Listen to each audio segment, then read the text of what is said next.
하나님의 말씀은 요한복음 20장 19절에서 31절 한 번 더 합니다. 요한복음 20장 19절. 이날 곧 안식 후 첫날 저녁 때에 제자들이 유대인들을 두려워하여 모인 곳에 문들을 닫았더니 예수께서 오사 가운데 서서 이르시되 너에게 평강이 있을지어다. 이 말씀을 하시고 손과 옆구리를 보이시니 제자들이 주를 보고 기뻐하더라. 예수께서 또 이르시되 너에게 평강이 있을지어다. 아버지께서 나를 보내신 것 같이 나도 너희를 보내노라. 이 말씀을 하시고 그들을 향하사 숨을 내쉬며 이르시되 성령을 받으라. 너희가 누구의 죄든지 사하면 사하여질 것이요 누구의 죄든지 그대로 두면 그대로 있으리라 하시니라. 12 제자 중의 하나로서 디두모라 불리는 도마는 예수께서 오셨을 때에 함께 있지 아니한지라. 다른 제자들이 그에게 이르되 우리가 주를 보았노라 하니 도마가 이르되 내가 그의 손에 못자국을 보며 내 손가락을 그 못자국에 넣으며 내 손을 그 옆구리에 넣어보지 않고는 믿지 아니하겠노라 하니라. 유대를 지나서 제자들이 다시 집 안에 있을 때 도마도 함께 있고 문들이 닫혔는데 예수께서 오사 가운데 서서 이르시되 너에게 평강이 있을지어다 하시고 도마에게 이르시되 네 손가락을 이리 내밀어 나의 손을 보고 너의 손을 내밀어 나의 옆구리에 넣어보라. 그리하여 믿음 없는 자가 되지 말고 믿는 자가 되라. 도마가 대답하여 이르되 나의 주님이시여 나의 하나님이시니이다. 예수께서 이르시되 너는 나를 본고로 믿느냐? 보지 못하고 믿는 자들이 복되도다 하시니라. 예수께서 제자들 앞에서 이 책에 기록되지 아니한 모든 다른 표적도 많이 행하셨으나 오직 이것을 기록함은 너희로 예수께서 하나님의 아들 그리스도이심을 믿게 하려 하며 또 너희로 믿고 그 이름을 힘입어 생명을 얻게 하려 함이니라. 오 하나님 아버지 은혜를 감사합니다. 요한복음에 계시된 하나님의 말씀이 가지는 그 구조와 그리고 그 뜻을 열어 주시옵소서. 예수님 이름으로 감사하며 기도드리옵나이다. 아멘. 자, 이 본문은 안식 후 첫날 일어난 일로 시작합니다. 그래서 이 본문은 아주 중요한 내용이 있기 때문에 우리가 다시 한번 이 본문을 살펴봅니다. 자, 다시 한번 보시면은 자, 이 사건이 일어나는 날이 언제냐? 안식 후 첫날 저녁 때입니다. 자, 안식 후 첫날 저녁이면 어떻게 되느냐 그러면은 유대인의 날짜 계산법은 저녁은 저녁이 되고 아침이 되잖아요. 아침. 하루의 시작이 저녁 해질 때고 그 다음에 다음날 저녁까지 다음날 해질 때까지죠. 여기가 끝이고 또한 시작이죠. 다음날의 시작이 되죠. 그래서 저녁이 아침이 되고 또 저녁이 되어서 또 끝이 나고 시작이 되고 이렇게 하루가 시작이 됩니다. 자, 1절 보시면 20장 1절 보시면 이날은 안식 후 첫날 일찍이 아직 어두울 때. 그러니까 안식 후 첫날 지금 밤이에요. 밤. 그리고 새벽이 오는 그 시간이에요. 그 시간. 그러니까 이거는 온전한 안식일이죠. 온전한 안식일. 어디냐? 저녁에서 아침으로 가는 이 안식일 중간이죠.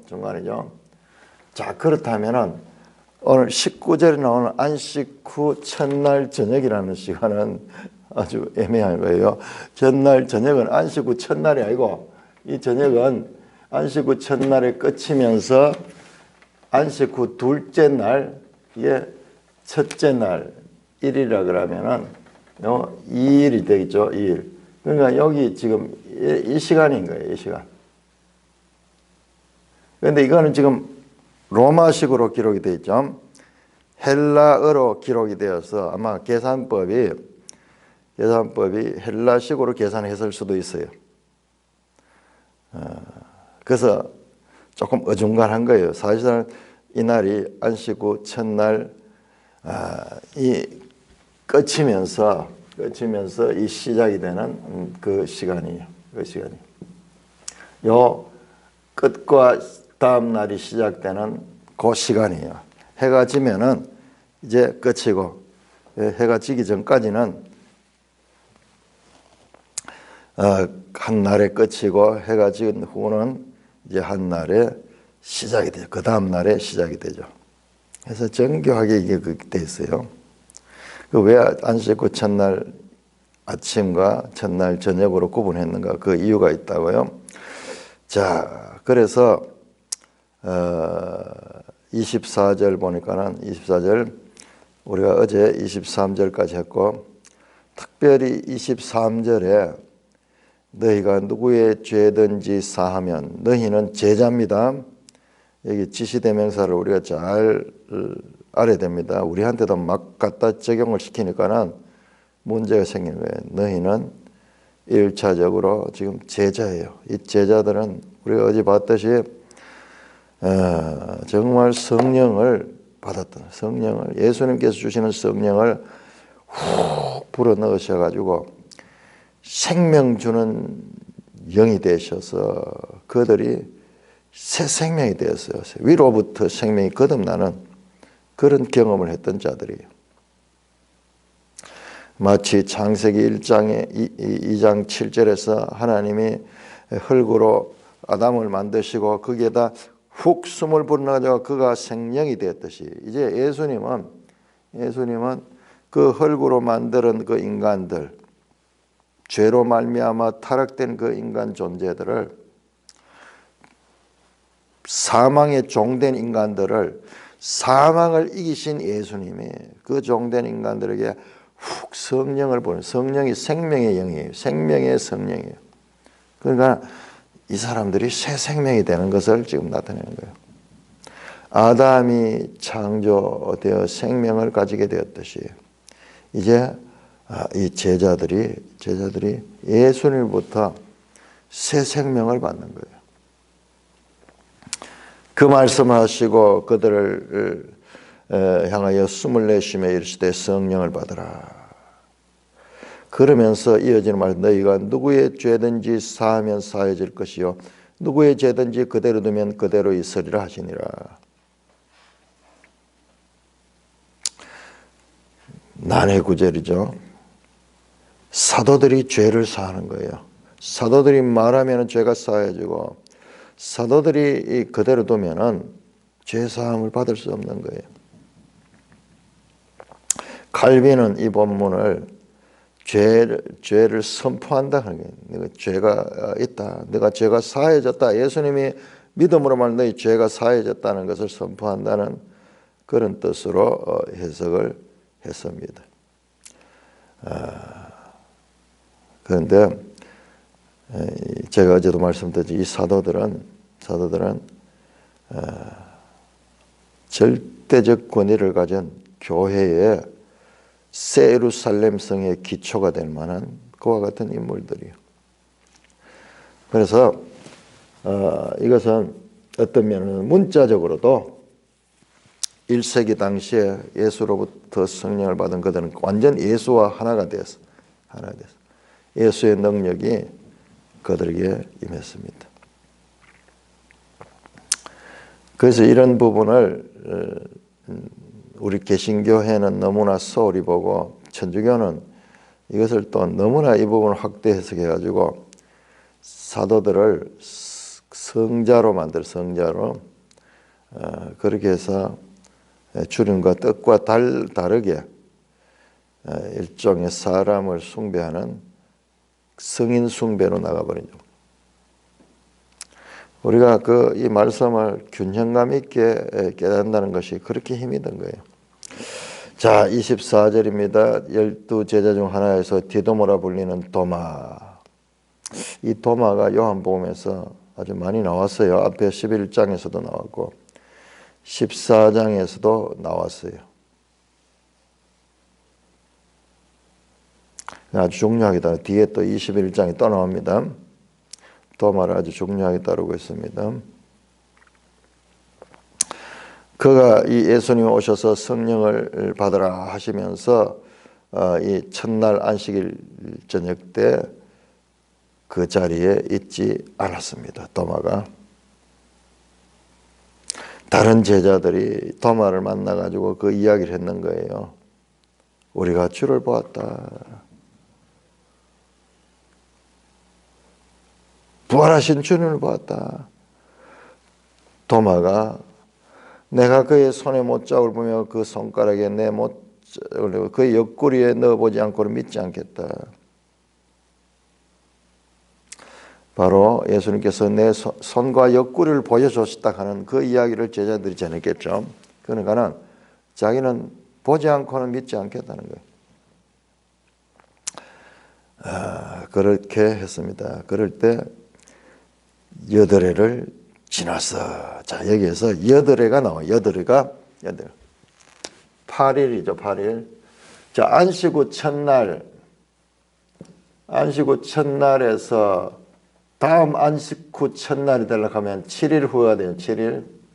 그런데 8일이잖아. 8일. 자, 요 개념을 그래서 이것은 안식 후 8회 후는 안식 후 둘째 날이 아니고 안식 후 첫날. 지금 이렇게 계산하니까는 여기서부터 시작하니까는 8일이 되는 거. 8일이 되는 거. 그러니까 지금 정교하게 말씀. 이 8이라는 말은 우리가 구약 성경에서도 봤잖아요.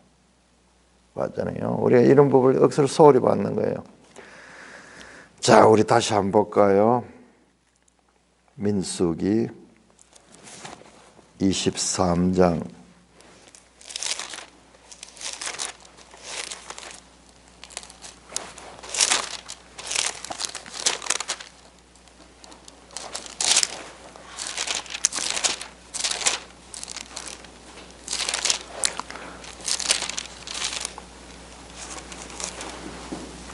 민수기 29장 쭉 절기를 다시 한번 이야기합니다. 자, 29장 32절 보십시다.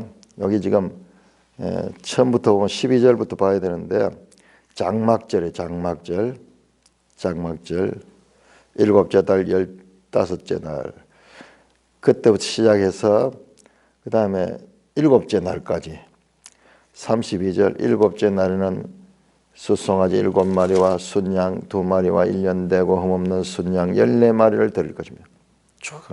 그 다음에 35절 8째 날에는 장엄한 대회로 이 세레미 아제라트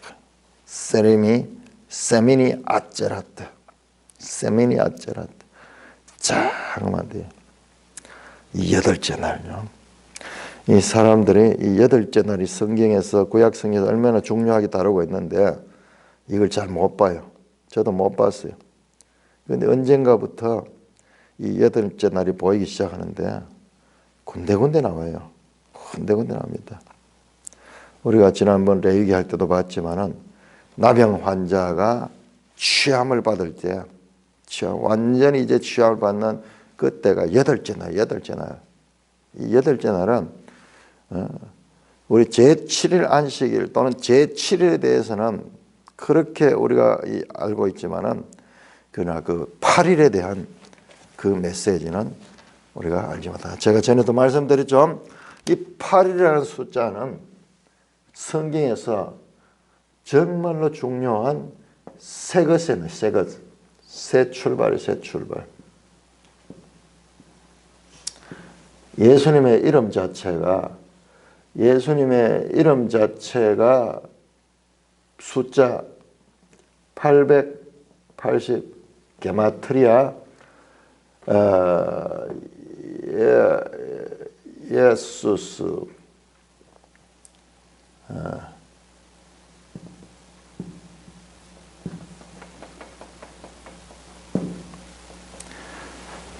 이 숫자를 예수는요, 이 숫자를 그 헬라의 값이 있잖아요. 값을 합쳐보면은 888이에요. 놀랍게도 계시록 13장에 나오는 짐승의 수, 사람의 수는 666이에요. 그러니까 이 숫자가 가지고 있는 메시지가 있어요. 성경에는. 그럼 우리가 보면은 이 요한복음에도 그게 엄청 많이 나와요. 근데 우리가 그걸 못 보고 지나가 버린 거예요. 그러니까 제가 말씀드린 것이 그냥 글 내용이 아니고 내용뿐만 아니라 거기에 날짜, 거기에 나오는 소품들, 거기에 나오는 어떤 그 시간, 이런 것들이 전부 메시지를 전하고 있다. 메시지를 전하고 있다. 다음 안식 후 첫날이에요. 그러니까 예수님의 부활하신 예수님이 안식 후 첫날에만 나타나는 거예요. 안식 후 첫날에. 여덟을 지나서 제자들이 다시 집안에 모였을 때야. 자, 이것도 또한 이 제자들도 아마 안식 후 첫날에 계속 모였던 게 아닌가 그렇게 볼 수도 있는 그런 가능성이 있어요. 다시 집안에 모였을 때 언제 안식 후 첫날에 모였듯이 그래서 초대 교회는 안식 후 첫날부터 모여서 그렇게 집회를 가지고 과거에 안식일 날 모이는 것처럼 안식일 날 지나는 것처럼 안식 후 첫날을 아주 집회의 시간으로 했지 않은가 하는 가능성도 여기서 볼 수 있는 거예요. 그러나 여기서 답을 낼 수는 없어요. 이게 지금 습관적으로 다시 집안에 모였다라는 말씀이 나옵니다. 제가 이것을 왜 강조하냐 하면 과거에 안식일 교인들이 이 주의를 부인하기 위해 가지고 이런 것들을 전혀 사도행전 보면 계속 또 이 안식 후 첫날 모이는 내용들 나오거든요. 그러니까 이게 지금 유대교와 기독교의 과도기거든요. 그래서 이 안식일 날도 모이고 그리스도인들은 안식 후 첫날 또 모였던 것 같아요.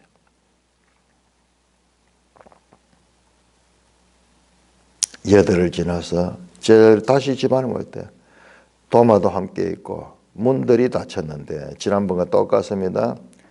문들이 닫혔는데 예수께서 오사 가운데 서서 이르시되 너에게 평강이 있을지어다.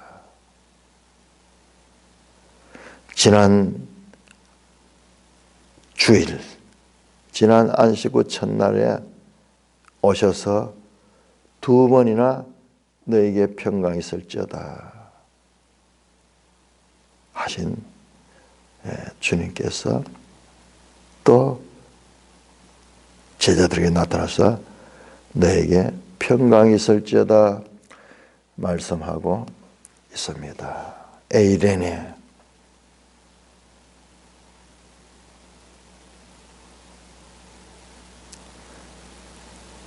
십자가는, 예수님의 십자가는 하나님과 세상 사이를 화평하게 하셔서, 화평하게.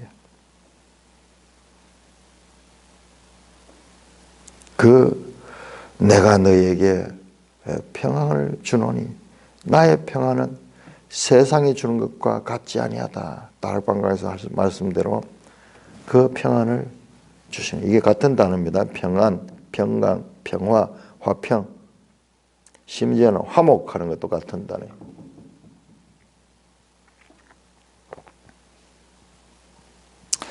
그리고 도마에게 이르시되 네 손가락을 내밀어 나의 손을 보고 네 손을 내밀어 내 옆구리에 넣어보라. 앞에서 도마가 말했던 걸 예수님이 다 알고 있잖아요.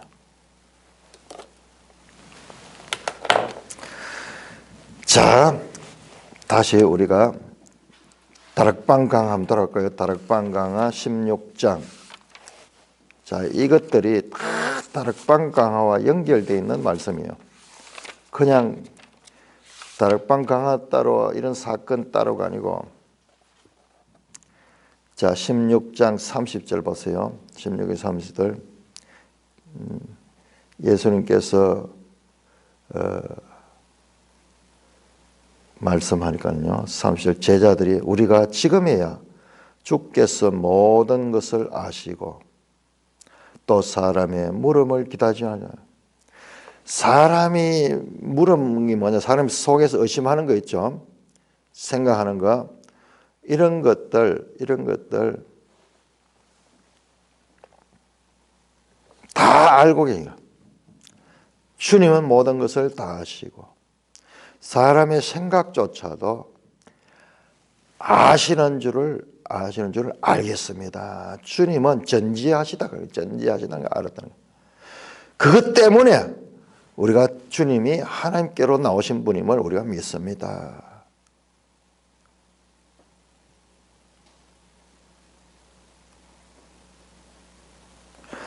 제자들이 그 예수님의 다락방강화를 통해서 깨달은 거예요. 그러니까 지금 보세요. 똑같은 내용이에요.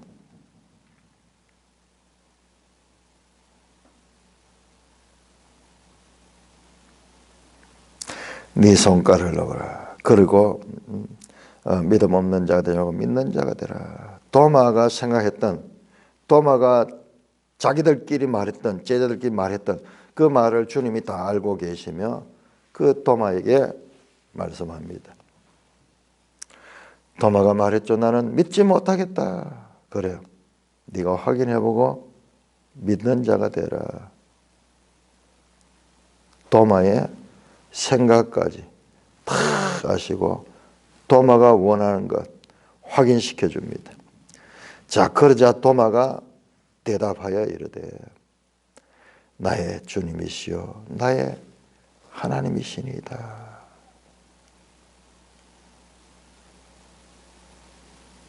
나의 주님이시며 나의 하나님이십니다.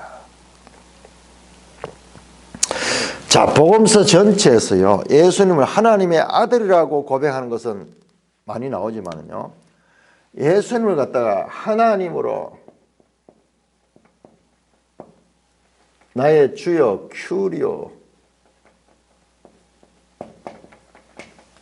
큐리오스 나의 하나님이다. 데오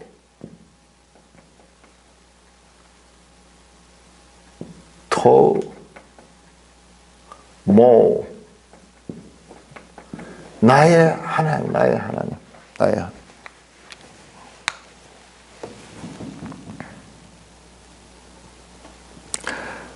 나의 큐리오스 모 데오 모 나의 주님이시여 나의 하나님이다. 자, 지금 요한복음 지금 끝을 향하여 달리고 있죠. 끝을 향하죠. 우리가 슬쩍 살펴봤는데 이 요한복음 자체가 거대한 수미상관 구조를 이루고 있습니다. 저 1장에서 일어났던 나다나엘의 주님에 대한 고백이 메아리처럼 이제 도마의 주님에 대한 고백으로 발전적으로 나타나고 있습니다. 자, 요한복음 1장 찾아봅시다. 1장 49절. 1장 49절. 나다나엘이 대답하되 라비여, 당신은 하나님의 아들이시요 당신은 이스라엘의 임금이로소이다. 이 나다나엘의 고백과 이 요한복음 20장에서 이 도마의 고백이 처음과 요한복음의 1장과 그리고 마지막을 자리하면서 울려 퍼지면 예수가 누구신가? 예수가 누구신가? 복음서 전체에서 그리스도를 하나님으로 고백한 유일한 순간입니다. 가장 늦게까지 불신하던 자가 예수님의 신성에 대해 가장 결정적인 고백을 하는, 복음서 전체에서 마지막 결정적 고백을 하는 그와 같은 하나님의 은혜를 입습니다. 자, 그러니까는 삼위일체 없이 어떻게 되냐? 삼위일체. 바로 이어서 또 하나님의 아들이라고 나오거든요. 하나님, 예수님 하나님 아들. 하나님의 아들이 되시면서도 하나님이 되시는 이 관계를 어떻게 설명할 수 있겠어요? 이 관계 어떻게? 우리는 이 혼란을 지금 느끼지 않아요. 왜냐하면 우리는 삼위일체를 알고 있기 때문에. 이 삼위일체가 만들어진 것이요, 이것이 신학적으로 교류화된 것이 이게 300년대에서 400년대 이때입니다. 그야말로 요한복음 수수께끼예요. 지금도 이와 같은 기본적인 이 하나님에 대한 기본적인 이해가 없이는요, 요한복음 이해 안 되는 거예요. 금방 알 것 같았는데 금방 또 이렇게 하나님이 나와버려. 하나님의 아들인 건 알겠는데 왜 또 하나님이 되느냐 이거요. 이 삼위일체의 이와 같은 관계를 모르면 안 되는 거예요. 자, 예수께서 이르시되 너는 나를 본고로 믿느냐? 보지 못하고 믿는 자들이 복이 있다. 직접 확인했잖아요. 체험해서 믿게 됐잖아요. 그런데 보지 못하고 믿는 자들이 복되도다 하시느라.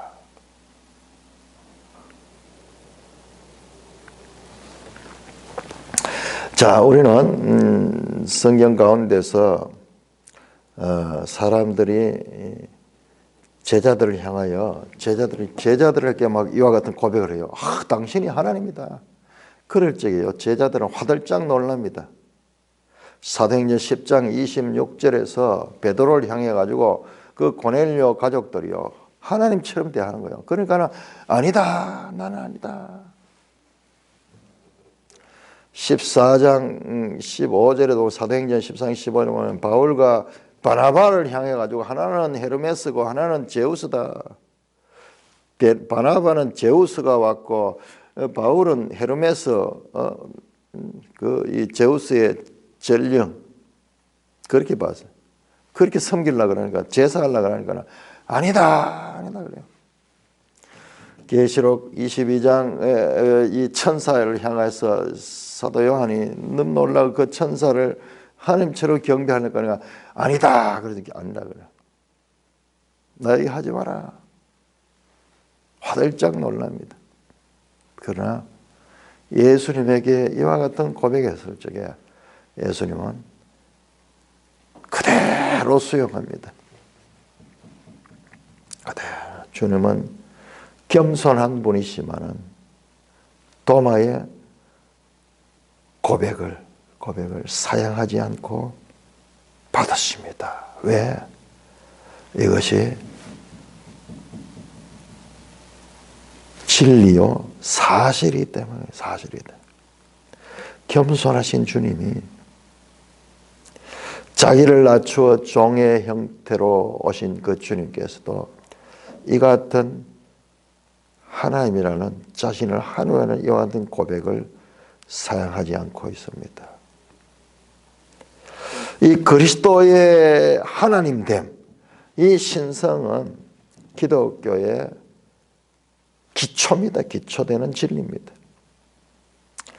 이것이 무너지면 그리스도의 속죄 사역도 무너지고 모든 이것은 양보할 수 없는 기독교의 보루와 같은 진리입니다.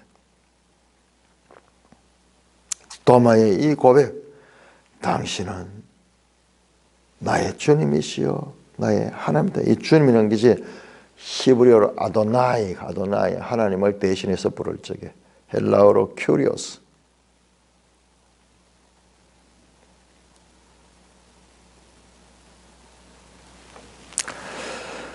그러자 예수님께서 고마이가만 너는 나를 본 거로 믿느냐 확인했죠. 눈으로 확인했죠. 부활하신 주님을 만져보았죠. 그러나 보지 못하고 믿는 자들이 복되도다 하시느라. 표적을 보고 믿는 자보다도 말씀을 믿고 이 주님을 말씀을 통하여 믿는 자들이 더 복되다는 말이에요. 요 1세대만 가지고 있는 특권이에요. 보고 믿을 수 있는. 그러나 그 이유는 아무도 보지 못했습니다. 보지 못하고 이 본자들, 정인들의 말씀을 통하여 믿게 되는 자들, 이게 더 복이 있다는 거예요. 더 복이 있다.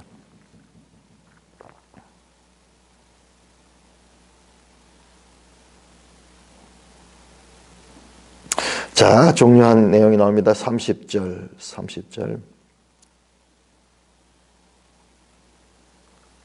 자, 이 30절 가기 전에 요한복음 마지막은 8일을 향하고 있죠. 8일.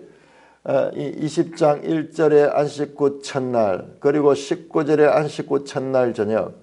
그 다음에 다시 이게 몇 절입니까? 여덟해가 지나서 나타났죠. 여덟해가 지나서 26절. 이 8 나오죠. 자, 요한복음 1장을 한번, 요한복음 1장. 자, 요한복음 1장을 보시면은 우리가 그냥 봤는데, 자, 29절 1장 29절을 보면 이튿날 요한이 예수께서 자기 나오시는 보고 이튿날 나오죠. 이튿날 있으면 그 전에 하루가 있죠. 한 날이 있었죠. 첫째 날이 있고, 그 다음에 둘째 날 29절 둘째 날이죠. 그 다음에 35절 보죠. 또 이튿날 셋째 날이죠. 자, 43절 보죠. 또 이튿날 넷째 날입니다. 넷째 날. 지금 날을 가지고 하루하루 구별하고 있습니다. 자, 2장 1절 보죠. 사흘째 되는 날. 사흘째 3일 더합니다. 하루, 이틀, 3일, 7일에 7일째 된다.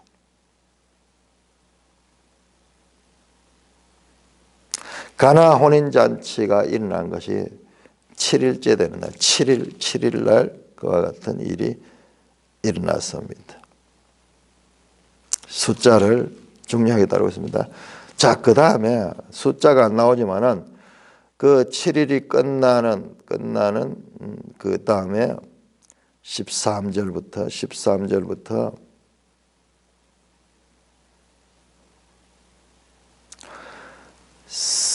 22절까지가 예수님께서 성전에 들어가서 성전을 정결하게 되는, 성전을 새롭게 하는 일. 이 성전을 하려고 그러면 내가 사흘 만에 쉬겠다. 그러면서 예수님 자신이 새 성전인 것을 선포하는 것도 이 8일자와 8일과 연관이 되지 않는가, 그렇게 생각할 수 있어요. 이건 몰라요. 우리가 숨어 있어요. 다 숨어 있어요. 그런데 수미상관의 관점으로 보니까는 그럴 수도 있겠구나. 이 성전을 새롭게 한 날, 이 날이 8째 날이구나. 8째 날이구나. 성전을 깨끗하게. 유대교의 그 성전, 지금까지 건물 성전의 시대는 지나고 이제 새 성전이신 예수 그리스도 오시고 예수 그리스도의 성령을 주셔서 새로운 성전. 그래서 사도행전에 나오는 것이 오순절 성령이 강림한 것이 제자들이 성전에 성령이 오는 거예요. 성령이. 그러나 거기에는 안 나와. 사도행전에 그런 말 없죠. 고린도전서에 가서 이제 그걸 밝히죠. 너희가 성전인 거니까. 너희가 성전이다. 너희가 성전이다. 성령이 임하여 내주하고 있는 그것이 성전이다. 그렇게 연결돼. 그렇게 연결돼. 자, 그렇게 해서 우리가 이 요한복음 때 이 8일이 가지는 의미, 그 상징적인 의미를 이제 이렇게 여러 개를 통하여서 확인하면서 예수는 8일을 향하여 있구나. 8일. 그렇습니다. 새 언약, 새 언약, 8일이 가지는 새 것, 새 하늘, 새 땅, 예수 그리스도가 새롭게 하시는 그 나라, 새 예루살렘 성, 새 예루살렘. 궁극적으로 새 창조를 하시러 오셨구나. 그래서 제자들의 숨을 내부르면서 성령을 받으라 하는 것은 새 창조의 시작이 새 창조. 새 창조. 거듭나지 아니하면 가되 바로 그 거듭남이 거듭남. 거듭났다는 것은요. 우리말로는 거듭이지만 위로부터 난 거예요. 위로부터 난 거. 하나님께로부터 나는 새 창조. 이것도 마찬가지로 그러면 지금 뭐야? 지금 새 창조란 말이야? 맞습니다. 지금 새 창조입니다. 새 창조가 시작됐어. 그러나 아직 완성되지는 않았어. 완성은 어디 나오냐? 이 새 창조 완성되는 저 새 하늘 새 땅에서 완성이야.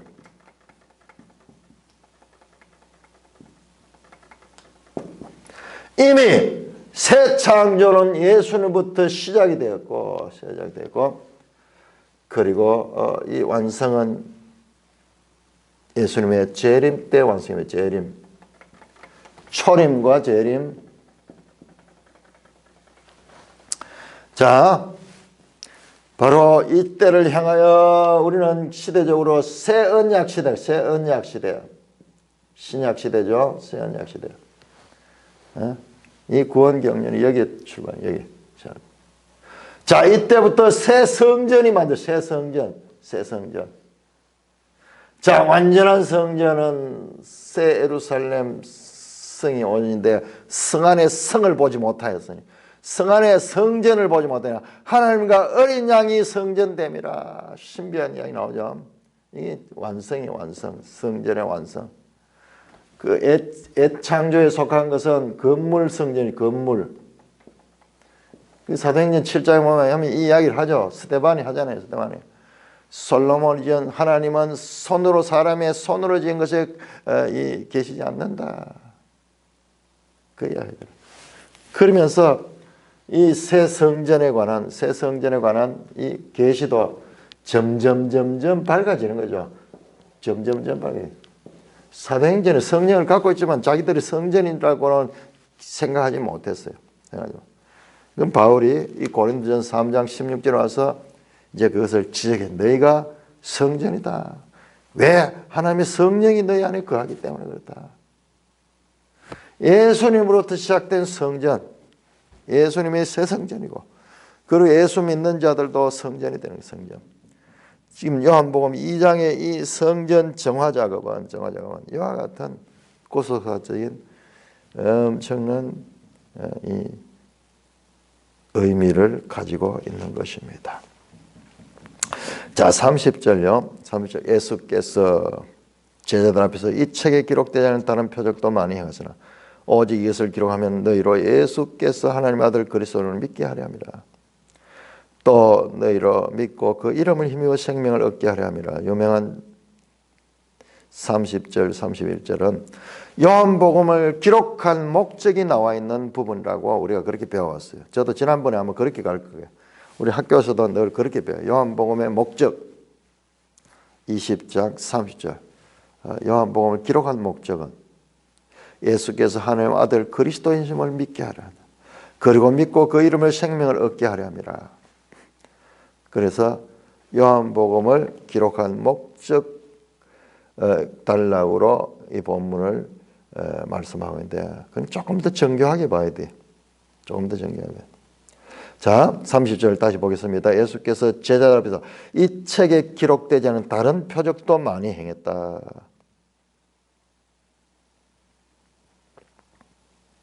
이 책에 기록되지 아니한 다른 표적도 많이. 다른 표적이 뭔가? 지금까지는요. 저 앞에서 나오는 표적 있죠. 물로 포도주를 만들고 그 왕의 신하를 이 말씀으로 고치시고 그다음에 베데스다에서 그 이 38년 된 병자를 고치시고 뭐 이와 같은 날 때부터 소경된 눈을 뜨게 하시고 이런 표적을 생각했는데 지금 본문은 그게 아닌 것 같아요. 본문은 이 책에 기록되지 아니한 다른 표적도 많이 한 제자들 앞에서 이것은 지금 바로 이어지는 이 안식 후 첫날 일어났던 이 사건들, 부활하신 예수님을 가리키는 부활하신 예수님. 자, 왜냐? 그러면요. 자, 이 맥락 자체가 21장 1절 보세요. 그 후에 예수께서 디베라호스의 제자에게 또 나타나. 이제부터 지금 이 내용 문맥 자체가 부활하신 예수님에 대한 기록이 나와요.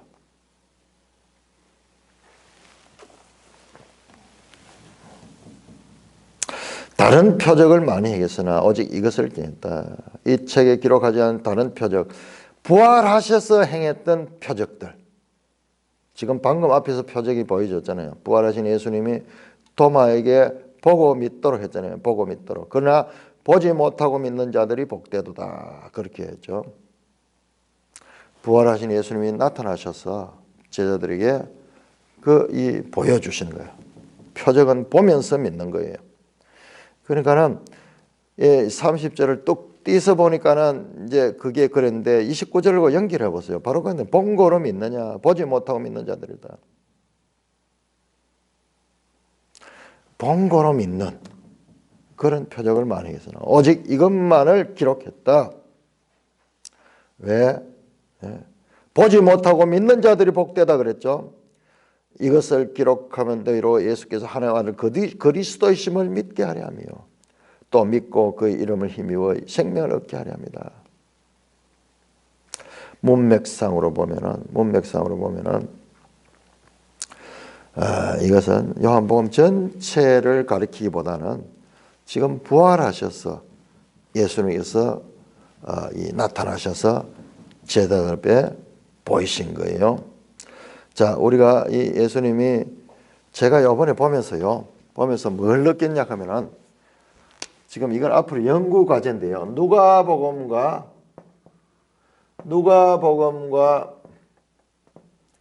요한복음의 유기적 관계.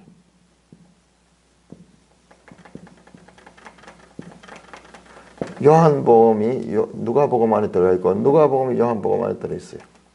자, 예를 들어서 누가복음 24장에 너희가 위로부터 약속하신 것을 너희가 위로부터 받을 것이다. 그 말씀은 약속하신 것.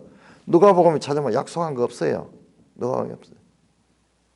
그 약속은 요한복음 14장에서 16장에 나오는 그 보혜사 성령에 대한 보혜사 성령을 내가 가서 너희 그를 보내줄 것이다. 계속 약속하잖아요. 계속 예수님께 약속했잖아요.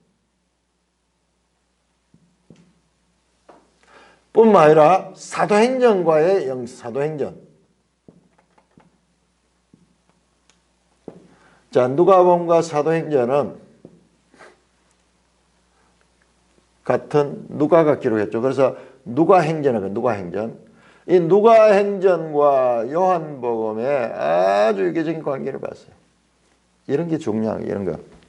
이 성경을 우리가 믿을 때 어떤 이 한 사건에 이런 것보다도 성경 자체가 가지고 있는 이 놀라운 구조.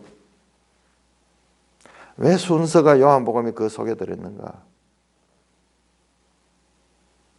이 두 가지 내용들이 얽혀 있어요. 이렇게. 특별히 누가복음 24장에 부활하신 예수님이 많이 나타납니다. 부활하신 예수님이 막 이렇게 활동하는 걸 보여주는 건 누가복음 24장이에요. 엠마오로 가는 제자들에게 나타났죠. 24장 15절에. 그리고 예수님께서 제자들과 함께 식사를 하시고, 그리고 이 44절에 45절에 제자들에게 성경을 가르치죠. 마태복음 28장에 보면은 예수님께서 갈릴리에 나타나십니다. 그리고 대위임 명령, 너희가 모든 민족으로 세례를 주고 이 복음을 전파하라는 대위임 명령. 여러 가지 부활하셔서 나타나신 그 내용들 많았지만은 그러나 오직 지금 이 한 사건만을 기록하는 것은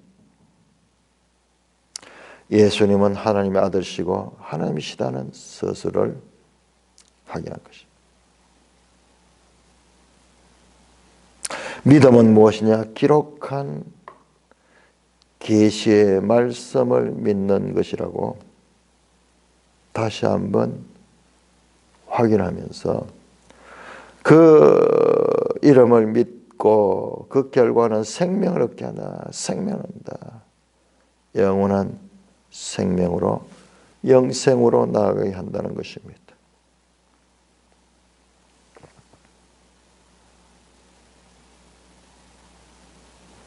(30절) (31절) 이거는 우리 전통적으로 다 그렇게 요한복음의 기록 목적이다 이런데, 이 기록 목적이 여기서는 다른 표적이라는 말이 전체를 가리키는 게 아니라 이 부활하셔서 행하신 것, 도마에게 보여줬잖아요.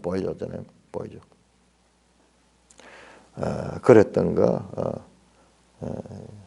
이것은 오직 이것만을 기록한 것은 바로 예수께서 하나님의 아들 그리스도다. 28절에 도마는 나의 주님이요 나의 하나님이라 그랬고, 다시 31절에 예수께서 하나님의 아들 그리스도임을 믿게 한다. 같은 말입니다. 하나님의 아들과 하나님이 어떻게 하나가 될 수 있느냐? 우리는 될 수 없죠. 아들과 아버지가 하나가 될 수 없죠. 그러나 하나님의 신성에서 삼위일체 성부 성자의 관계입니다.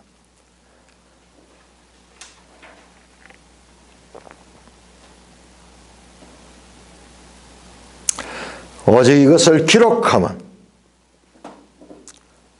기록한 말씀을 통하여서 예수를 믿고 그 이름을 힘입어 생명을 얻게 하므로 이 사건들을 기록했다고 말씀합니다. 이 부분은 엄청난 지금 이 내용입니다. 내용인데, 자, 이 기록 목적이 이 표적들 행했던 이게 요한복음 전체를 가리키는 거냐, 아니면은 부활하신 후에 일어난 이 내용들을 가리키는 거냐? 지금까지 이 전체로만 봐왔는데 아마 이 내용은 이 부활 후에 하신 이거와 연관이 있어요. 이어지는 내용도 그 후에 예수께서 디베라 호수에서 또 제자들에게 나타나셨다. 그렇게 나옵니다. 맥락이 전부 다 부활하신 후에 나타났던 그 말씀입니다. 그래서 자, 예수님의 부활과 안식 후 첫날, 소위 오늘날 주일 관계는 그냥 이 로마 황제 콘스탄티누스가 태양의 날로 자기들이 숭배하는 태양의 날 썬데이로 기독교를 혼합시키기 위해서 그렇게 만드는 비성경적인 날이 썬데이다. 안식일 교인들은 끝까지 일요일 교회를 그래. 일요일 교회를. 이 안식 후 첫날 이렇게 강조되고 있어요. 이렇게 강조. 그러니까 이게 안 보이는 거예요. 자기들이 하나의 주관을 딱 가지고 있으면 안 보이는 거예요. 안 보여요. 이렇게 안식 후 첫날, 부활의 날. 그래서 초대교회 성도들이 이 안식 후 첫날 예수님의 부활을 기념하면서 기쁘게 모였다는 이 주장이 이 증거 본문인데도 불구하고 이게 안 보여요. 저 300년 후에 콘스탄틴 수황제가 그 태양신 숭배의 날하고 기독교를 합쳐가지고 일요일 교인들은 저 혼합된 그 신앙을 가지고 있다. 그런 역사가 있었는 건 사실이지만 그러나 더 근원적으로 이 안식 후 첫날 예수님은 부활하시고 그리고 그날 또한 나타나셔서 그래서 이 날이 이 기독교의 집회의 날로 지금까지 지켜져 오고 있다는 이거 보는데요. 이거 그냥 봐버리면은 이게 그냥 믿을 수 있는 일인데 이게 지금 제대로 깨달지 못하고 저 안식교라는 저기 이 틀에 들어가 버리면 이게 절대로 안 보여요. 절대로.